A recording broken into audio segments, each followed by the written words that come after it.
Bismillahirrahmanirrahim. Assalamualaikum warahmatullahi wabarakatuh. Pada kesempatan kali ini saya akan memperkenalkan apa itu smart government. Pertama-tama perkenalkan, nama saya Astrid dengan NIM 220332017. Prodi Perencanaan Wilayah dan Kota, Fakultas Teknik Universitas Muhammadiyah Sinjai. Pengertian smart government dapat diartikan sebagai tata kelola yang pintar serta tata pemerintahan daerah yang secara cerdas mampu mengubah pola-pola tradisional dalam birokrasi sehingga menghasilkan bisnis proses yang lebih cepat, efektif, efisien, komunikatif, dan selalu melakukan perbaikan. Konsep smart government yaitu memberikan jaminan pekerjaan bagi warganya, penyediaan sistem transportasi yang aman, handal dan murah, sarana penyediaan ide dan gagasan, memaksimalkan sumber daya, transparansi kepada masyarakat. Selanjutnya tujuan smart government yaitu yang pertama, mampu mengelola dan menyampaikan informasi yang real time kepada masyarakat, memberikan pelayanan maksimal baik dalam hal transportasi, kesehatan, dan lain-lain, meningkatkan manajemen tata sumber daya manusia dan infrastruktur, mengelola dan mengembangkan operasional secara maksimal, mengikut sertakan masyarakat dalam memajukan sistem pendidikan. Yang selanjutnya yaitu faktor yang mempengaruhi smart government. Yang pertama itu manusia itu sangat berpengaruh dalam smart government ini. Yang kedua teknologi, dan yang selanjutnya layanan dan infrastruktur. Komponen-komponen utama dalam tata kelola cerdas yang efektif. Yang pertama yaitu perlu adanya kerjasama antara pemerintah, sektor swasta, dan masyarakat dalam pengambilan keputusan dan pengembangan kota cerdas. 2. Perlu adanya kebijaksanaan dan regulasi yang jelas untuk mengatur penggunaan teknologi dan data dalam kota cerdas. 3. Memiliki infrastruktur dan kapasitas yang memadai untuk mengelola kota cerdas dengan baik. Selanjutnya praktik terbaik untuk mengimplementasi tata kelola kota cerdas. Yang pertama itu masyarakat harus diberikan akses yang mudah untuk berpartisipasi dan memberikan masukan dalam pengambilan keputusan. Yang kedua, menerapkan teknologi yang terbukti efektif dan dapat diandalkan. Yang ketiga, menerapkan teknologi yang terbukti efektif dan diandalkan. Yang terakhir yaitu penting untuk melibatkan masyarakat dalam pengambilan keputusan dan pengembangan kota cerdas. Adapun komponen-komponen dalam tata kelola kota cerdas yang efektif yaitu infrastruktur, teknologi, penyederhanaan regulasi, pendanaan dan kemitraan, manajemen perubahan yang efektif, peningkatan keamanan dan partisipasi, pelatihan dan pengembangan keterampilan. Selanjutnya yaitu inovasi masa depan dalam tata kelola smart government.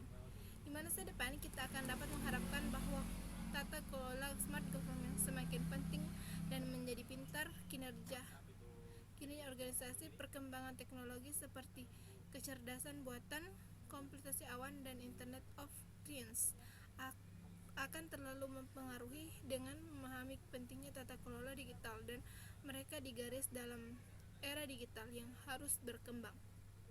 Nah, adapun pertanyaan-pertanyaan yang masuk dari teman-teman saya yaitu yang pertama dari Nurati Kasuru yaitu apa contoh akses implementasi smart government di negara atau di daerah tertentu. Jawabannya yaitu aplikasi mobilet. Pemerintah berencana telah mengembangkan berbagai aplikasi mobilet untuk memudahkan warga mengakses informasi publik, memberikan upaya baik lingkungan. Yang kedua itu sistem transportasi pintar, dan yang terakhir itu pengelolaan sampah yang efisien. Dan selanjutnya pertanyaan yang kedua yaitu dari teman saya bernama Rizka, bagaimana smart government dapat mempromosikan equality dalam pengambilan keputusan? Smart government dapat mempromosikan dalam pengambilan keputusan dengan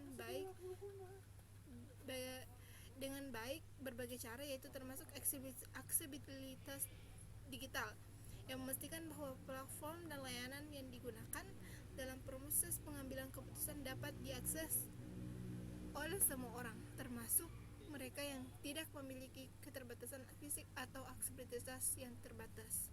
Yang kedua, pelatihan dan pendidikan.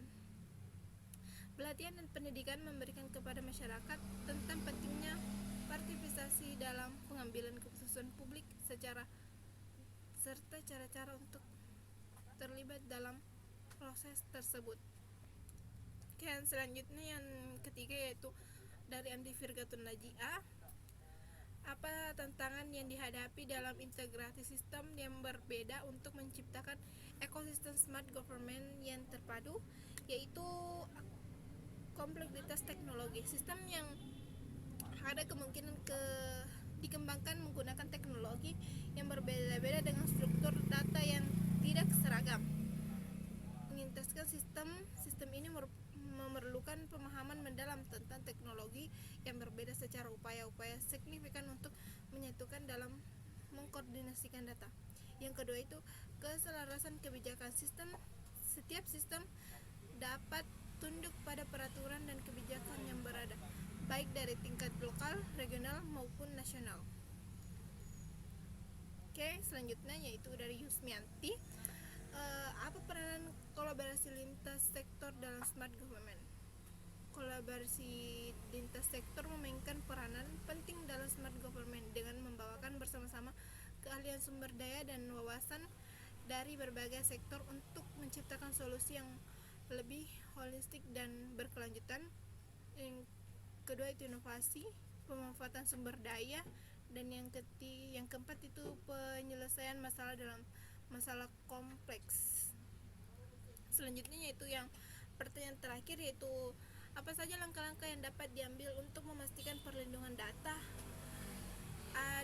edukat dalam konteks smart government, yaitu pematuran regulasi yang pastikan bahwa semua kegiatan terkait dalam pengumpulan, penyimpanan, dan penggunaan data mematuhi regulasi dan undang-undang portabilitas data yang berlaku serta GDPR di Eropa atau regulasi privat data di negara lain. Klarifikasi data, enkripsi data, dan berbagi lagi untuk memastikan data tersebut itu tersimpan dengan baik. Oke, sekian yang dapat saya jelaskan pada kesempatan kali ini. Assalamualaikum warahmatullahi wabarakatuh.